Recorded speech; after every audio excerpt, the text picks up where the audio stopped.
उसमें ये भी कन्फर्म करके गए हैं कि राजपुर से कन्फर्म कर दिए हैं कि कौन चुनाव लड़ेगा, और जगदीशपुर से भी कन्फर्म हो गया कि श्री भगवान सिंह कुशवाहा चुनाव लड़ेंगे। तो वो आ करके सबको प्रोत्साहित करते करते जनता के बीच में अपने योजना का लाभ पहुंचाने और देने के लिए आए थे, जिसमें डुमरांव से भी लगभग कन्फर्म होना चाहिए। अभी तक हम लोग जो चुनाव हार रहे हैं, समीकरण के हिसाब से हम सही नहीं बैठ रहे हैं। पहली बात थी कि गठबंधन में भी फूट था, और जो लोग साथ में हैं, अगले बार सब लोग अलग अलग अपना चुनाव लड़ रहे थे। उपेंद्र जी अपना अलग चुनाव लड़ रहे थे, चिराग पासवान अपना। क्या लग रहा है इस बार अब क्या होगा? मुख्यमंत्री तो घूमने लगे। मुख्यमंत्री घूमने नहीं लगे। मुख्यमंत्री अपने आदत के अनुरूप हमेशा जनता के बीच आकर के जनता को कुछ देने के लिए आते हैं, और फिर आकर के करोड़ों का सौगात दे करके चले गए। आप देख सकते हैं मियाँ चौरास्ता जो जाम लगता था, उसके चौड़ीकरण का मामला हो, या जिस भी जगह का काम का अगर बात हो, आरा से लेकर के पूरे बक्सर से लेकर के हर एक जगह वो देने ही आए हैं, घूमने नहीं आए हैं। बाकी जो विपक्ष है वो घूमने के लिए आता है, गुमराह करने के लिए आता है, लेकिन नीतीश कुमार ना गुमराह करने आते हैं ना भाषण देने आते हैं, वो देने के लिए आते हैं। और जो देने आए हैं उसमें ये भी कन्फर्म करके गए हैं कि राजपुर से कन्फर्म कर दिए हैं कि कौन चुनाव लड़ेगा, और जगदीशपुर से भी कन्फर्म हो गया कि श्री भगवान सिंह कुशवाहा चुनाव लड़ेंगे। तो वो आ करके सबको प्रोत्साहित करते करते जनता के बीच में अपने योजना का लाभ पहुंचाने और देने के लिए आए थे, जिसमें वो सफल रहे और कार्यक्रम सफल रहा।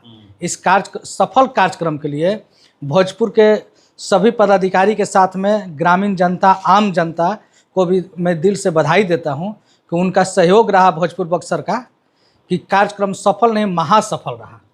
दो जगह तो बात की है कि राजपुर और जगदीशपुर, तो दोनों जगह जेडीयू का लगभग सीट है। डुमरांव भी जेडीयू का है, वहां से भी कन्फर्म है। देखिए, डुमरांव से भी लगभग कन्फर्म होना चाहिए।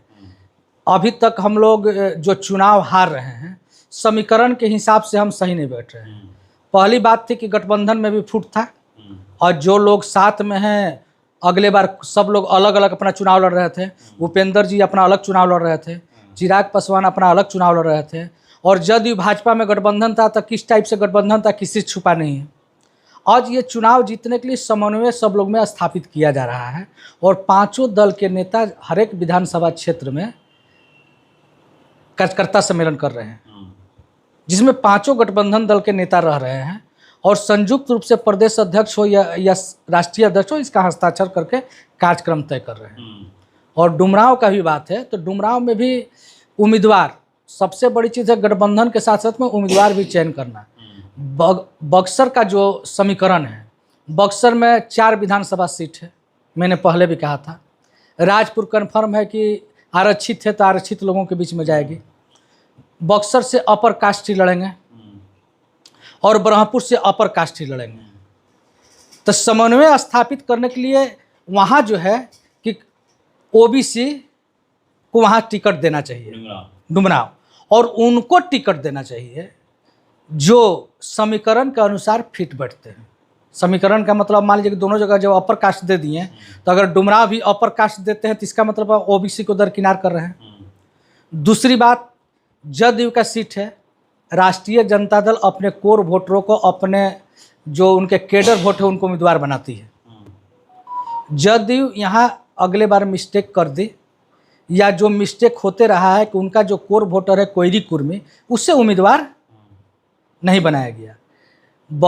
ब्रह्मपुर में अगर अपर कास्ट को मिल रहा है, बक्सर में अगर अपर कास्ट को मिल रहा है, राजपुर आरक्षित है, तो वहाँ जो है कि कुशवाहा को उम्मीदवार बना दिया जाए। और मैं इसको 100% जीत की गारंटी देता हूँ कि कोई जीतने से रोक नहीं सकता। नाम कुछ है?